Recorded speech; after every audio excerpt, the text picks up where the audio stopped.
Hello दोस्तों, अगर आप म्यूचुअल फंड में इन्वेस्ट करते हो या फिर करने की सोच रहे हो तो आपने कभी ना कभी सोचा होगा कि म्यूचुअल फंड में कितना टैक्स लगता है, कब लगता है और कैसे लगता है। इसके अलावा बहुत सारे लोगों के मन में यह भी क्वेश्चन आता है कि टैक्स खुद कटेगा या फिर हमें आईटीआर भरना पड़ेगा। क्या 1,25,000 की जो छूट मिलती है वो हर साल मिलेगी या फिर एक बार मिलेगी? अगर एक साल बाद में 1,30,000 रुपए निकालूंगा तो कितना टैक्स लगेगा, और 1 करोड़ अगर रिटर्न बनता है तो उस पर कितना टैक्स लगेगा, और क्या टैक्स का पैसा कटकर बैंक में आएगा या फिर हमें खुद भरना पड़ेगा? तो इस तरह के सवाल बहुत सारे लोगों के मन में होते हैं। तो आज की इस वीडियो में मैं आपके इन सभी डाउट को क्लियर करने वाला हूं। तो बिना किसी देरी के वीडियो को शुरू करते हैं। दोस्तों, म्यूचुअल फंड आजकल बहुत ज्यादा पॉपुलर है। स्टॉक मार्केट के थ्रू वेल्थ बनाने का ये शानदार तरीका है। लेकिन एक चीज जो लोग अक्सर मिस करते हैं वो है टैक्स। जी हाँ, यहाँ पर आपके इन्वेस्टेड अमाउंट पर जो रिटर्न मिलता है यानी कि इंटरेस्ट, उस पर आपका टैक्स लगता है। कैसे लगता है, कितना लगता है और कब लगता है, इसे हम डिटेल में जानने वाले हैं एक एग्जांपल के साथ।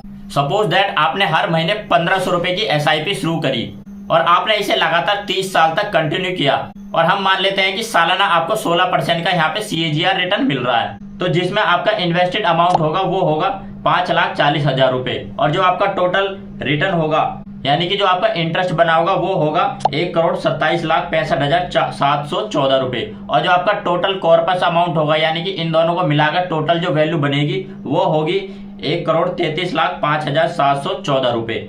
अब हम इसमें समझते हैं कि हमारा टैक्स कितना लगेगा, कितना हमारे बैंक में आएगा। तो ये आपका जो है लॉन्ग टर्म इन्वेस्टमेंट है, और लॉन्ग टर्म इन्वेस्टमेंट पे आपका 12.5% का टैक्स लगता है। तो आपका जो 12.5% का टैक्स लगेगा वो टैक्स लगेगा आपका जो एस्टिमेटेड जो आपका रिटर्न बना हुआ है। आपका जो 12.5% का टैक्स लगेगा वो लगेगा आपके रिटर्न पर, ना कि आपके टोटल वैल्यू अमाउंट पर। तो आपका टोटल इन्वेस्टेड अमाउंट है 5,40,000 रुपए, और जो आपका रिटर्न बना है वो है 1,27,65,714 रुपए, और जो आपका टोटल कॉर्पस है यानी टोटल जो वैल्यू बन रही है वो है 1,33,05,714 रुपए।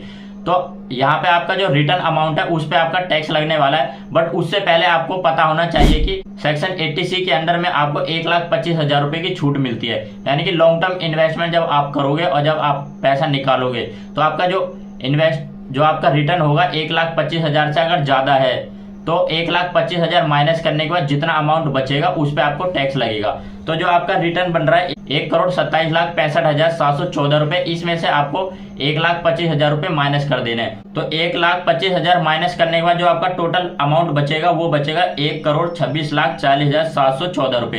तो इस अमाउंट पे आपका टैक्स लगने वाला है 12.5%। तो 12.5% टैक्स लगाने के बाद जो आपका अमाउंट माइनस होगा वो होगा 15,80,089 रुपीज। तो इसको पहले हम माइनस कर देते हैं। आपका जो टोटल रिटर्न बन रहा है यानी कि जो टैक्सेबल अमाउंट आपका है वो है 1,26,00,000। तो इसमें से 15,80,000 माइनस कर देंगे तो टोटल अमाउंट आपका बचेगा 1,10,60,625 रुपए। तो ये आपका टोटल टैक्स लगने के बाद पैसा बचेगा। और जो आपका टोटल इन्वेस्टेड अमाउंट है और जो आपने 1,25,000 रुपए माइनस किए थे उसको आपको इसमें प्लस कर देना है। तो टोटल प्लस करने के बाद जो आपका पैसा बचे आपके बैंक में आएगा वो आएगा 1,17,25,625 रुपए।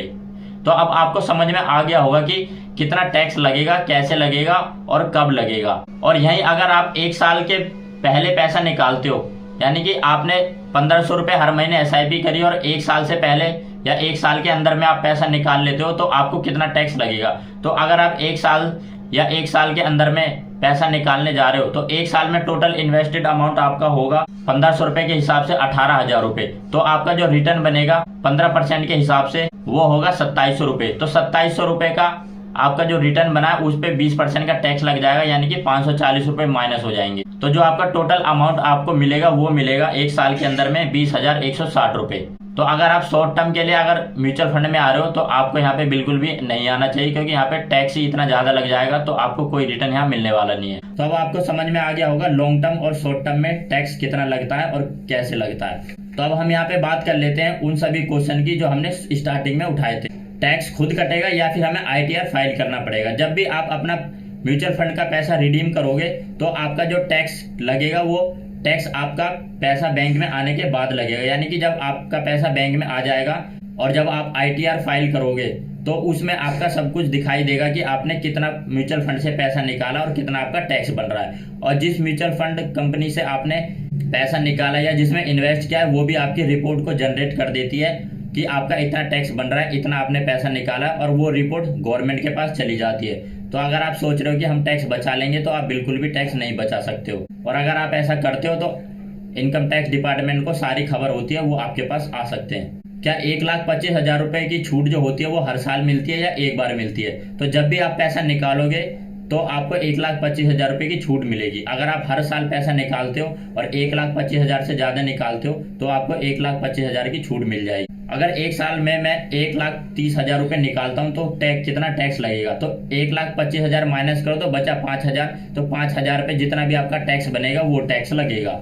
1 करोड़ निकालने पे कितना टैक्स लगेगा वो मैंने आपको बता दिया है। क्या टैक्स का पैसा कटकर हमारे बैंक में आएगा या फिर हमें टैक्स खुद जमा करना पड़ेगा? तो जब भी आप म्यूचुअल फंड से पैसा रिडीम करोगे तो टोटल जितना भी अमाउंट बनेगा वो पूरा पैसा आपके बैंक में आएगा।